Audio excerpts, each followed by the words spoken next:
Chris Jericho has broken his silence on Brawl, which was the fight between the Elite and CM Punk after All Out 2022.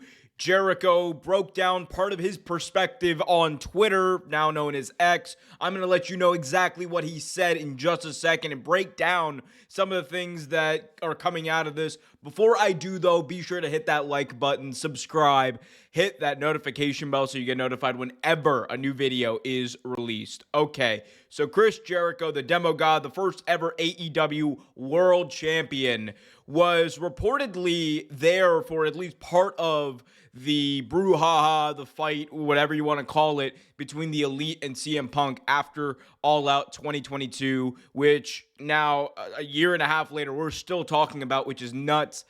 And it's been reported that everyone had to sign NDAs. Everyone other than Ace Steel's wife had to sign NDAs, non-disclosure agreements, which basically prevented people from talking about what went down. And apparently, Chris Jericho wanted to clear the air and at least also clear the record on this. He said this in response to Stephen New, who was the person who claimed that only Ace Steel's wife was the one who did not have an NDA. He said the following quote, "Hey, Stephen, I don't adhere to an employee handbook and have never had one in 4 years of working for AEW. I've also never signed an NDA in my life, ever. So stop trying to be a bully and making egotistical fantasy brags for your clients and start doing some research before you make blanket statements about your buddies.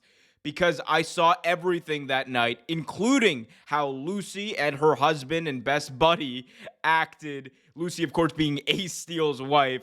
Lucy, her husband, and best buddy acted, and what really went down. And since I was in the room and watching her and everybody else the whole time, I know exactly what really happened. And considering you weren't there and I was, maybe you should shut your mark ass up, because what really went down was disgusting." Chris Jericho not mincing words at all. This is shocking. The fact that it came on like Christmas Eve too is even more insane. The big thing here is, of course, Chris Jericho claims that he was there the entire time, and he said that, along with Lucy, who, of course, Ace Steel's wife, he's the only person who does not have an NDA, and he is able to speak freely whenever he wants. Apparently, he's just choosing not to. Now, of course, the most insightful thing here, outside of Jericho revealing that he does not have an NDA, is claiming that what he saw was disgusting. And, of course, he'd never said which side or what have you, but what you can infer from the tone of that tweet, and again, I say this as someone who also says that you need to read tones and tweets pretty carefully, because those things can be taken out of context very quickly. But you could tell from what Jericho was kind of implying there that he wasn't exactly fond of the actions of Ace Steel and CM Punk. That doesn't mean that he's maybe vocally active and speaking up for the Elite in this, but you could tell there that it was targeted in a specific way, in a specific direction. We also know that Jericho and Punk apparently had a meeting back before Punk came back to AEW in June, and the meeting was apparently productive. And Jericho pitched the idea of potentially working together. That, of course, is not going to happen since Punk is now gone and in WWE, but maybe that's why Jericho feels so strongly about this. I don't know. This is like one of those things, Brawl Out, one of those things where no matter who it is, like, we know it's probably not going to be Punk. We know it's definitely not going to be Tony Khan or the Young Bucks or Kenny Omega. But whether it's Ace Steel's wife or Chris Jericho, if any of those two ever like speak on a podcast, and it's more likely to be Jericho just because he has a bigger platform and more of an incentive to talk about this thing, I think, one can infer that the only reason he hasn't spoken about it before or now even is just because He does not want to take away from the work that AEW's done. Like, the Continental Classic has done a great job of like really reestablishing AEW and what it meant. And I think if Jericho were to, like, let's say, come out with a podcast about Brawl Out, it would distract from that. Eventually, though, I think this story is going to be told. Like, one thing we need to remember is this is professional wrestling.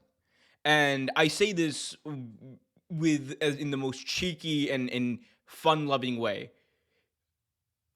Professional wrestlers are going to talk. They can only keep their mouths shut for so long. Eventually, someone is going to say something.